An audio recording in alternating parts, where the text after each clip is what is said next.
Hey guys, it's Asus McDonald here. Thanks for listening to the show. Real quick, don't forget to click on that subscribe button because I don't want you guys missing out on any valuable content around marketing.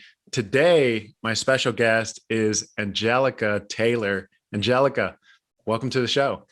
Thank you. Thanks for having me. Absolutely. And for those who don't know Angelica, let me give a short bio. And Angelica, if I chop it up, please feel free to correct me. Okay. Angelica is a brand and content marketer in the B2B SaaS space. Currently, she's a senior brand marketing manager at Refine Labs. She's also a former professional ballerina. She danced professionally with the Joffrey Ballet in Chicago for a year after a lifetime of classical ballet training. Angelica, again, thanks for your time. Thanks for joining the show. We finally get to do this. And did I say that right? Joffrey. Joffrey, like Game of Thrones. Joffrey. Got you. Yeah. That one was good. That was a good one. That was a tongue twister right there. Well, thanks for the intro. Excited I know. Some strategy here. We've been going back and forth on email and also finally we rescheduled a few times too. Yeah. I had some conflicts. Absolutely. So I'm pretty fired up about this. Let's dive right into the questions. Cool. So you're currently the senior brand marketing manager at Refine Labs. What do you do in this specific role? Yeah, so I focus on all of our internal marketing at Refine Labs, and we don't put any spend behind any of our marketing initiatives. So a lot of people would ask, so what do you do? I love that. Yeah, I mean, it's been working really well for us. So when I started about a year and a half ago, we launched the State of Demand Gen podcast. We've now published 159 episodes, 13K subscribers later, here we are. I also focus on LinkedIn organic, anything website, anything content creation, events, you name it. So you're basically doing the podcasting, like doing the moderation part of it, or are you doing more back end where you're like editing the audio and the video as well? So I do more of the strategy, determining what content is going to go on the podcast, what guests we want to have on, nice. What topics we want to talk about. And then after, for post-production, we have someone internally who helps us out at times. We also use Hatch. They do unlimited podcast editing. So little shout out there. There we go. Yeah, they're awesome. But I do like the copywriting. So, I'll listen to the episode after and I'll write the description, the title, schedule it, all of that good stuff. And I'm lucky that our CEO, Chris Walker, I'm sure most people in the marketing space have at this point heard of him, but he is all for it. So I don't have to, really do too much to get him on external podcasts or get him invested in the content strategy. He's all for it, which is super awesome. So you're like his booking manager. Basically, I'm his bookie. Not necessarily. A lot of our podcast appearances come inbound, actually, just because he's done such a great job at building his brand. And now we've built the Refine Labs brand aside from that. So I don't have to do too much outbound, actually, which is really nice. Are you more? Yeah. Are you also doing the company pages too? The strategy and everything? Yeah, that's my baby, the company page. Again, a year and a half ago when I started, we weren't really doing much with it. And I've taken it from 1K to 10K subscribers. That's awesome. It's been quite a journey. We test out different formats. It's kind of like our testing grounds for Refine Labs. Chris kind of sticks to what we've done that works. And then I get, the freedom to try new things on the company page, and whatever works and whatever sticks, then we transfer to his page and incorporate in his strategy. So, and you're not the one actually posting on the company page, are you? No, I am. Yeah, I do. Oh, you are? Nice. Yeah, I do all the copywriting, the strategy, the posting. I've been liking it. So that's awesome. Now I know who's behind the brand. It's me, the man behind the curtain. Now for Chris as well, do you post for his personal profile, or is that something that you just pass it on to him and be like, go ahead and post it? Or no, it's just 100% him? Yeah, it's 100% him. He was doing that even before I started at Refine Labs. And that's really like how the brand got to where it is today. Nice. He does all the, I didn't obviously, know that. Yeah. yeah, it's obviously he's in all the videos. So he does all the long form content, and then Right. our team kind of like determines what clips we want to use Mm-hmm. from the long form. And he does all the posting, he does the copy for his posts. And that's why they're so good and so valuable and so Yeah. detailed, because he's the one with the expertise. You can't really Right. offshore that, or I could do my best, but I still don't have the same level of knowledge as he does. Mm-hmm. So I think And he comes up with the theme, the topics, all of that stuff. Yeah, he does it all. Wow. Isn't that Yeah, wild? that's really good. Yeah. That is wild, because a lot of people, especially, I would call him a LinkedIn influencer, right? Because industry leader, all that. Yeah. They have like somebody else running it for them. Mm-hmm. They're using Buffer or some other social media management tool, right? Yeah, that's pretty common. But no, we do all of ours internally. He does the majority of the work, and 100% for his, definitely. And it's really worked for us. I mean, all of our leads, if you want to call them that, all of our closed business has come inbound. We don't do any outbound sales, any outbound marketing. It's all come inbound, and we attribute all of that to, Chris's LinkedIn, the podcast, the company page, and just the brand that we've been able to create. Which avenue do you guys get the most inbound leads from? We don't track, we just ask, in our introductory sales calls where they came from. And a lot of them say like they saw some of Chris's LinkedIn posts, or they were listening to the podcast, and, a lot of the calls start with that. So it's not like, oh, they all came from the website.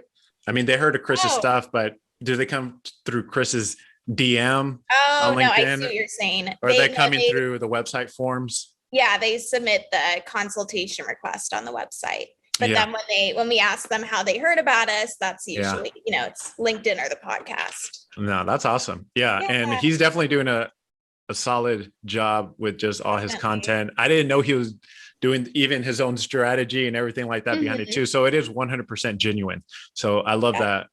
That even like boosts up my respect for him even more. Yeah, definitely. He's a man on a mission, and he's doing a great job. So yeah. Another question that I have for you is, what's a commonly held belief in B2B marketing that you passionately disagree with? Oh man. I would say a lot of B2B marketers believe that everything needs to be measured. You need to know where every lead came from, where every opportunity came from. You have to have visibility into all of that. And in my prior role, I was on an enterprise marketing team where we did operate that way. Yeah. And I was the one in the data looking at it. And it was very apparent that the things that we said the leads came from, or the opportunities came from, were not what they actually came from. Interesting. Yeah, I think there's a lot in B2B marketing that can't be measured. A lot of it has to do with brand and word of mouth, and, discovering products and services and channels that can't be tracked. We call that the dark funnel. I think the dark funnel as a term has been around for a while, but those are the places where people learn about new products and services that, your attribution software can't measure. Like me talking to you right here, like if I recommend a product, like there isn't really any way an attribution tool can pick that up and be like, oh, this is the touch point for this opportunity, or whatever. It's kind of like a Super Bowl commercial.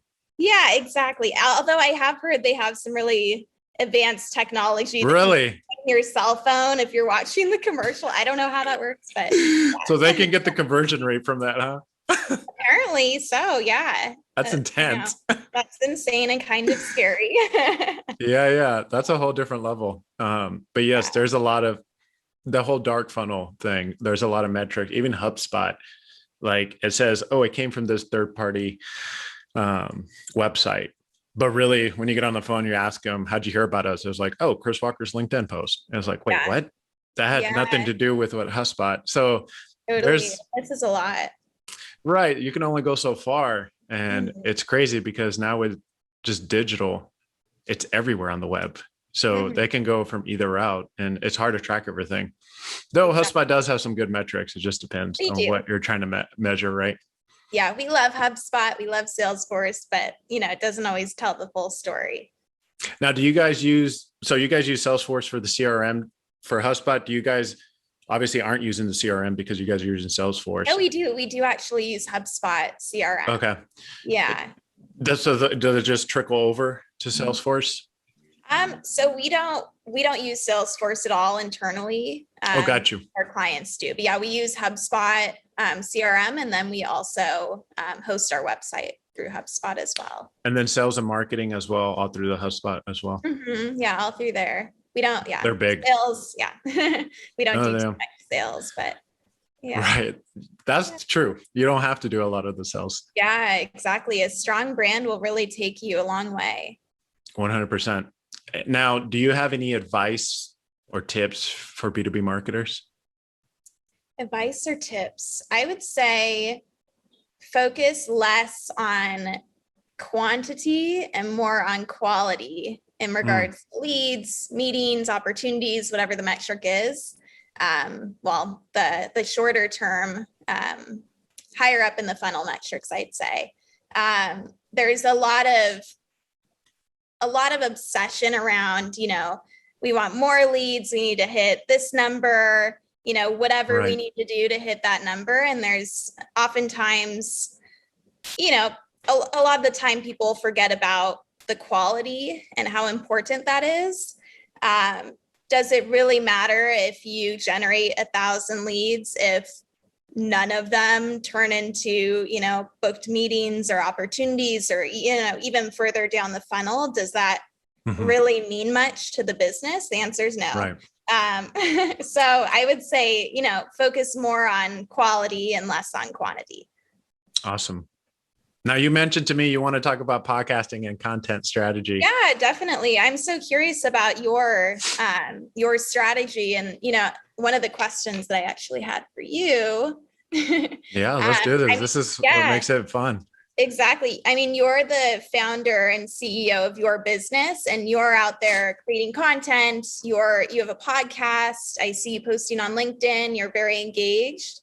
I wanted to know, what led you to start this content or start down this content path, and what some of the challenges have been given, you're the CEO of your business. I'm sure you're very busy.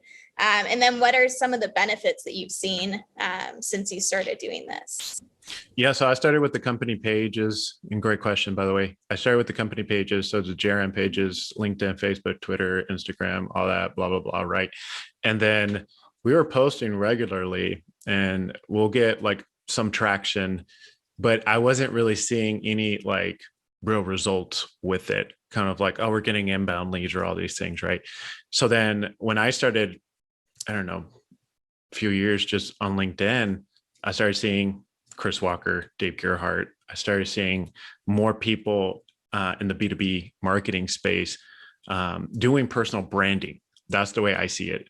It's just personal branding, putting the face of the company out there, right? The CEO. So for me, I'm like, okay, this is very consistent. If it doesn't work, they wouldn't be doing this. These guys are pretty smart. Yeah. And I started seeing more and more people doing that and going in that direction.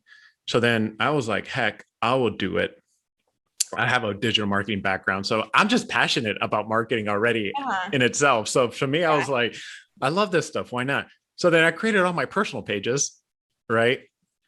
And I'm overwhelmed at first because I have to keep track of all these pages that I've created. What do you mean all the personal pages?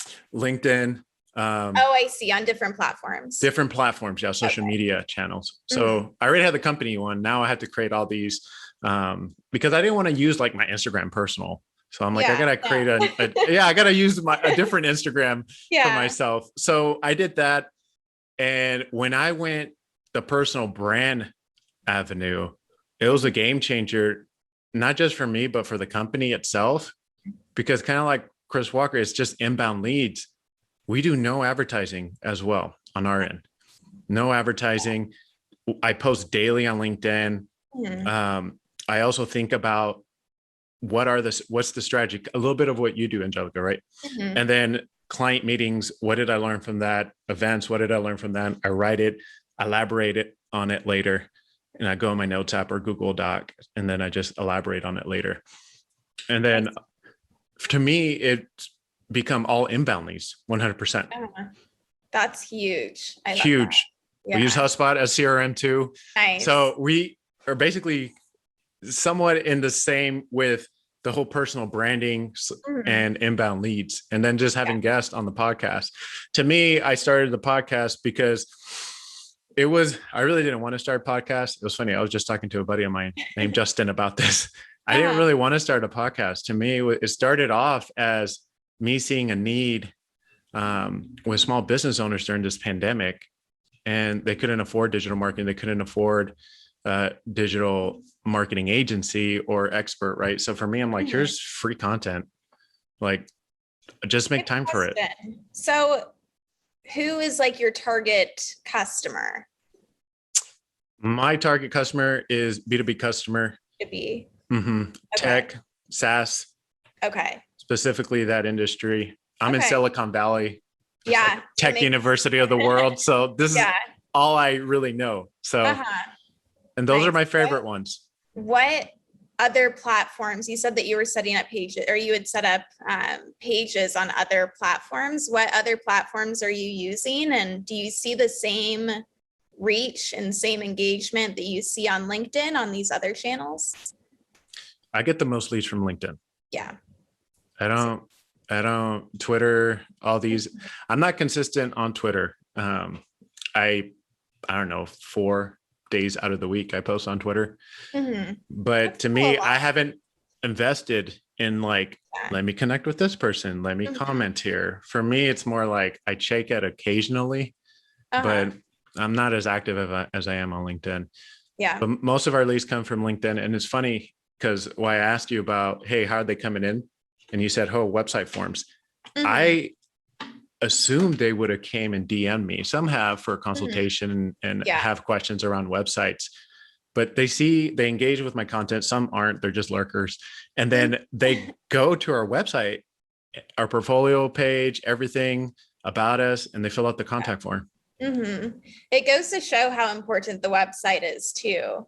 I mean, we do say like LinkedIn acts as like a second website for us. So we try to, really make sure that our messaging is consistent on, Chris's LinkedIn page and the company LinkedIn page, but people almost always seem to go to the website, to learn more and to read more about the company. So that seems to be a common flow. So it is very important to have. LinkedIn and a website just together on top of the strategy and everything is super, super important. I mean, you need strategy and you need the content, obviously, but without the website, it's kind of hard to like get those inbound leads. Definitely. I mean, I've never heard of anyone not having a website. I actually have recently. Really? Wow. Somebody posted on LinkedIn and he put his buddy on blast. Hopefully he got his approval. He said, hey, I have a buddy of mine that has a big following on LinkedIn and says, I don't have a website because LinkedIn is my website and I don't have a need for one. And right off the bat, I'm like, I got to do a podcast episode on this. Did you already do one? I want to listen to it. I did, but it's not going to launch till tomorrow. Okay. Yeah. I'm so curious how that's going. Genuinely curious. Yeah. I'm curious to know too, how much he's missing out on sales because they could be going to his website to learn more and he can have opportunities to close them. Yeah, maybe sometime in the future, not having a website will be more acceptable. But me as a buyer consumer, like if I see a brand and they don't have a website, I just don't think they're legit personally. That's my opinion. And I think humans just aren't trained. Let's do a LinkedIn direct message. Yeah. Not everyone is. No, they're doing research, right? Yeah. They want to, let me see the customer reviews on them. What are the customers saying? Yeah. LinkedIn is a social channel. It's not. I go there to digest content. Yeah. And create. And create, obviously. Yeah.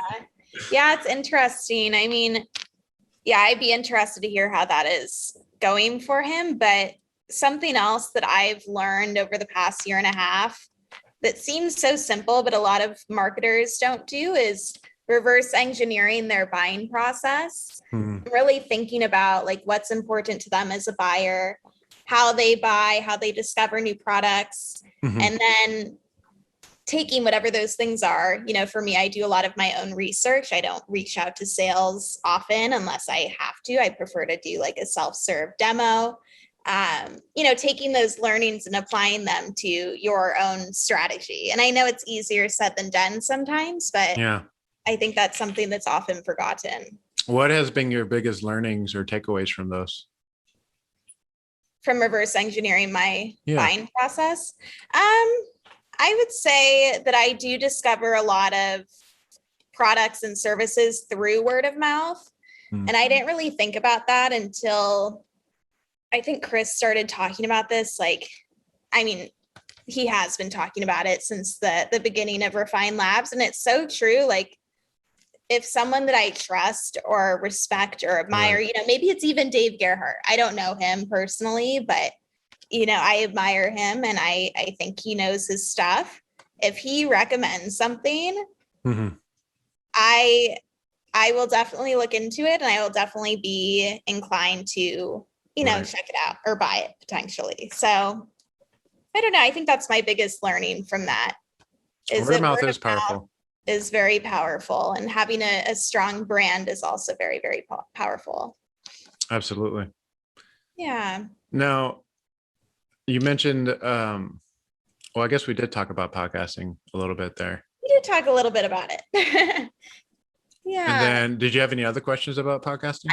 I didn't have any others about podcasting. I had one in regards to websites, since that is your forte.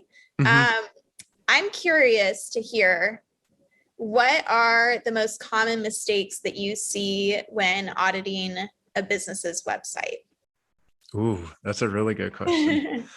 Plugins haven't been updated in a very, very long time, and unnecessary plugins on the back end. So they'll give us their login credentials. We log in, and they have one, I don't know, for SEO, say they have 4 plugins for SEO. It's like, it's unnecessary. And it just creates a security issue, because if they're dated, it leaves it vulnerable to get hacked if nobody is updating their plugins on a regular basis. So somebody could go in there infected with malware, and boom, that's pretty much sucks. You don't want that. Exactly. So I would say plugins is big. Another one would be the same thing with the theme. You know, the theme could be dated as well. So those are I would say the top 2. And obviously the site is just dated, period. So they need a redesign is what ends up becoming the conversation. So depends, e-commerce, not e-commerce, what type of website as well, what they're looking for too, right? Because maybe they just need a few updates. So if I had to narrow it down, I would just say just dated plugins is what I've seen, and unnecessary ones. Yeah. Very interesting. Do you think a website is ever truly done? No. No. In what way? It's a living organism, in my opinion. So some people think it's done after a redesign, and then they stop doing maintenance, right? But if they're looking to scale digitally, and they're posting blogs, they're posting landing pages, they're like adding content, image, videos, you name it, like it has to be optimized on the back end too, right? Google cares about a lot about speed. So page speed really matters. Definitely. So they have to make sure that the developer is taking care and optimizing the back end, the database, everything, as well as the front end too, right? Just to make sure everything's running properly. Yeah. Nice. That is, I mean, you're speaking a different language than, Sorry. than my brand marketing, but that is good to know. Yeah. No, yeah. Website's never done. That's for sure. Yeah. I agree with you there. I'm coming at it from like more of a positioning, messaging, like that's never done, but it's interesting hearing the technical aspects that are never done as well. Yeah. And yeah, because then it's always like you have different teams too, right? You have the brand team, then you have this SEO team, then you have the Yeah. content team. So like you always have cooks in the kitchen that are doing things, right? So if you think it's one and done, then it's like changing your way of thinking, or you just don't care about increasing your website traffic, which is like, what are you in business for then, right? Yeah, seriously.